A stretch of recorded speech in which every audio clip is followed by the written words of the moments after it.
I have been learning a lot about some self-improvement things, and I really can't wait to tell you about the progress that I've made through it. But I don't want to shortchange the awesomeness that I'm going to be talking about very soon.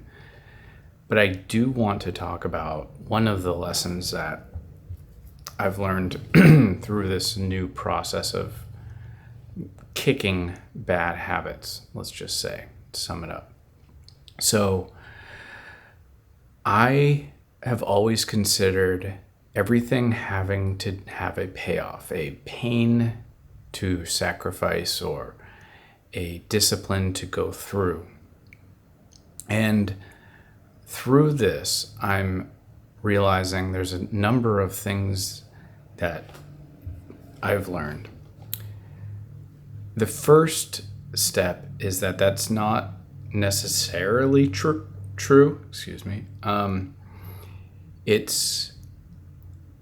It's like a different perspective from let's say it was a stadium. There's like a pole in your way. It's not actually seeing the whole picture, and even though you're there.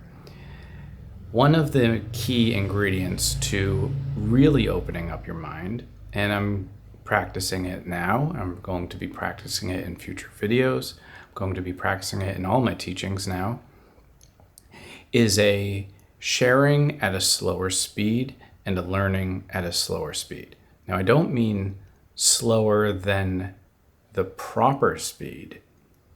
I'm saying a more natural speed, where I will watch videos at 3x, 3.5x most of the time. That's like an above average speed. However, the normal natural speed is 1x, okay? What I'm saying is there is a natural buffer between that 1 and 3.5x speed. As an example, you can watch at 2x for certain people. Some people you can watch them at 1.25, so on. And there are these variables. However, you don't really consider how fast. You just kind of find it per person. So when I'm delivering any message, I don't have to rush. And maybe that's the key word. No longer rushing through things. Because if you go at the natural pace that you find, if you 2x this video, which is likely, that's what I would probably do at the pace that I'm talking right now, maybe even 3x this, that's okay. That's good. That means that you're comfortable here. You're not rushing it, but you're also not trying to get it over with. So when we think about something like a bad habit, a vice, a doing better in business, a doing of a task that you don't really want to do, a resting, but you're just distracting yourself with Instagram. These things that have these push and pulls of time and how long you want to do it, these things, if you stop looking at it as like, I have this much time for it or don't, or I want to rush through it to get over the pain of it and I don't like it, these are opportunities that will allow you to find or realize, this is what I want you to realize, is that actually there's like a freaking magic sweet spot, which means you won't care how long it takes because you're going at the pace that feels right. And unless, of course, like schedule shit, but that's irrelevant.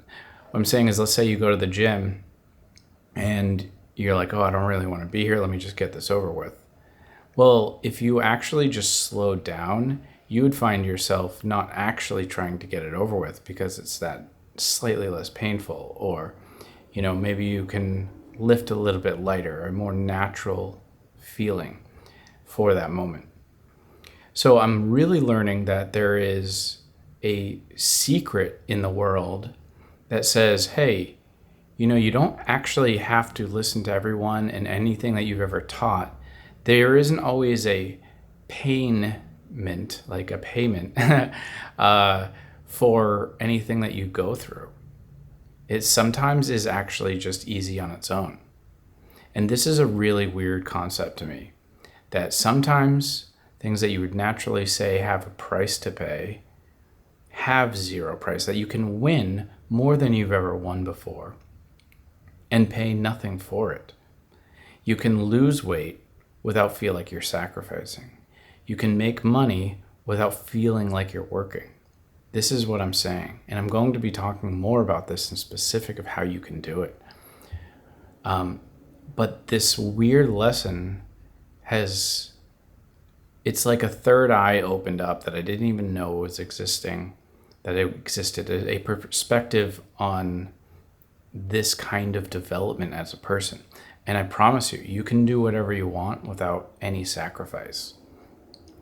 You can make more money with less work, for example.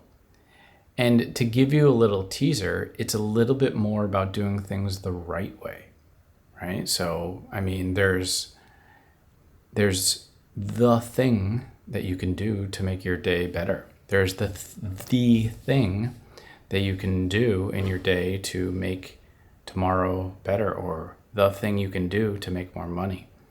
And I'm not talking about just doing the bare essentials at all. I'm just saying there are things that are correct. You can also say there are things that are incorrect. You can do more work of the wrong thing and actually make less money.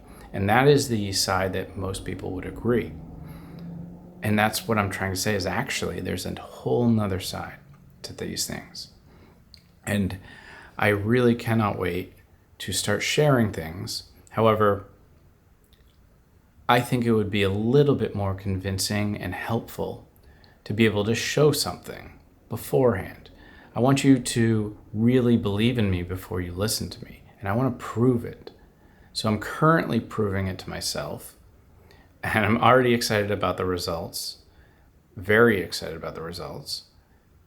And I really want you to stay tuned to hear more about it. In the meantime, I think could be very helpful to me to tell me about where you struggle most right now. What is your number one challenge you're facing right now? What gets you out of bed or keeps you up at night, that is? What is the thing that you keep trying to solve but not actually doing anything? You make progress and then back to the beginning, over and over and over. What are these things that if I could wave a magic wand, be like, bling, all done, forever, for the rest of your life, you're corrected, it's fixed, with less effort than you've ever put into it? What would be that one thing? All right, let me know in the comments. Until next time, peace.